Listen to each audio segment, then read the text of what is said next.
I'm going to try to deliver this a different way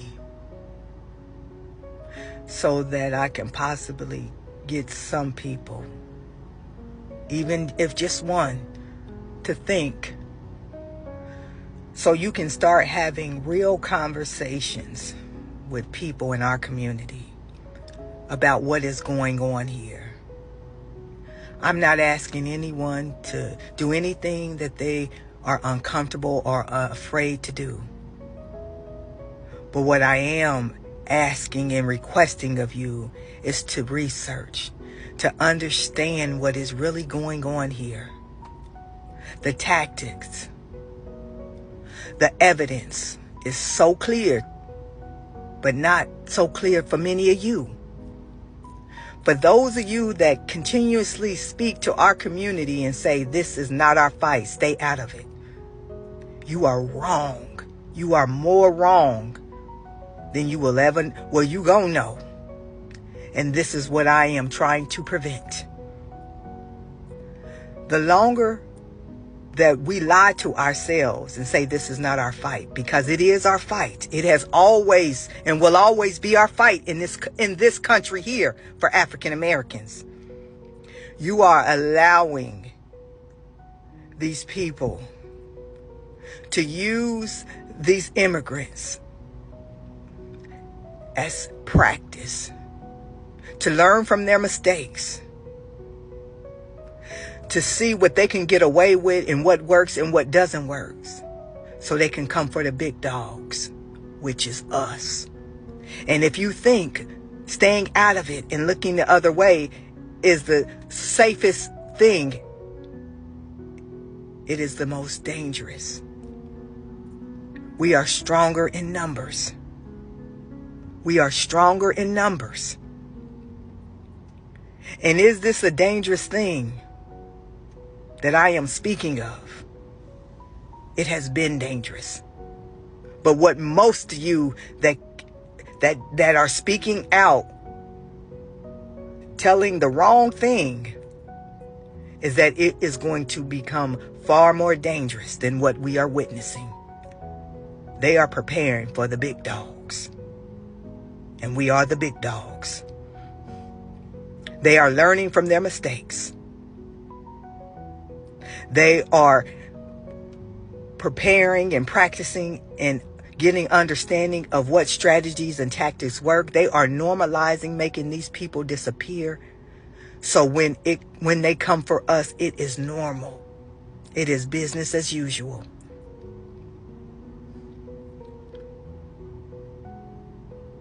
I am not telling anyone anything that I am not or have not been willing to do myself.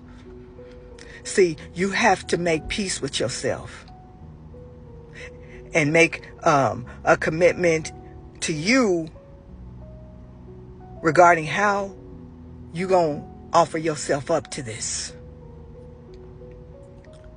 We are far greater collectively than separate.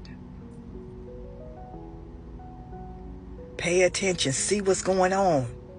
And for those of you that continuously say, didn't nobody show up for us, you are a liar. You are a lie.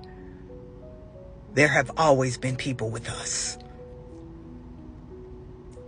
I am telling you, we are playing this game all wrong.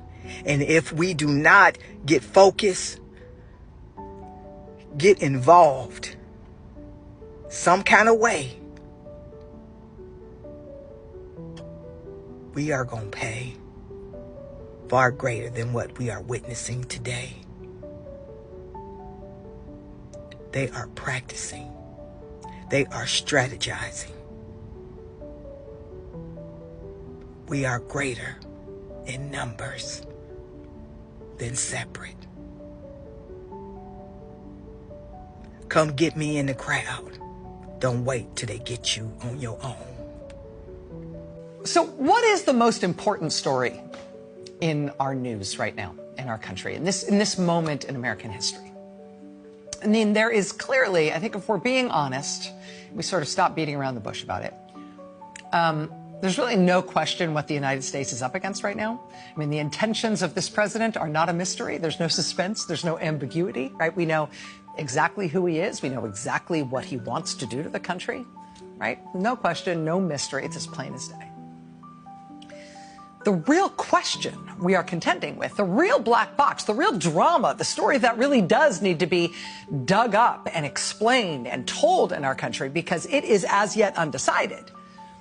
The real mystery is not him. We know him. We know what he wants and what he's trying to do. The real mystery is, will he succeed? Will he get what he wants? And the answer to that will not be found by looking at him or by watching his actions. The answer to that question will come from the people of this country. The most important story of our time is this one. What is this country going to allow him to do? This is an attempted authoritarian overthrow of the United States Constitution and the U.S. government, the attempted imposition of a dictatorial regime. That is clear. That is unambiguous. I think it is unquestioned. I think there are very few people on any side of American politics who would contend with that. The question is whether it will work. And the way we will find out whether or not it's going to work is not going to be something that happens in the White House. It's going to be something that happens in the streets and in the courts and in the states and in Congress and in every other place that people are trying to say no. The strength of the movement against him is what will determine our fate as a country. And what we are seeing over and over again in what I believe is the most important story in the country, what we are seeing over and over again is that protesting against him works. That he wants to seem strong, but he is not that strong. Organizing against him works. Fighting him in court works. Pushing back works. Protesting in the streets works. And so Marcelo is free in Milford, Massachusetts, and Carol is free in Missouri, and the 4-year-old girl in Bakersfield, California is free and alive. And in Albuquerque, the movement to keep Antonio here means that Antonio is still here. And none of these things are instant, right? And they don't always work. But pushback is the only thing that ever does work.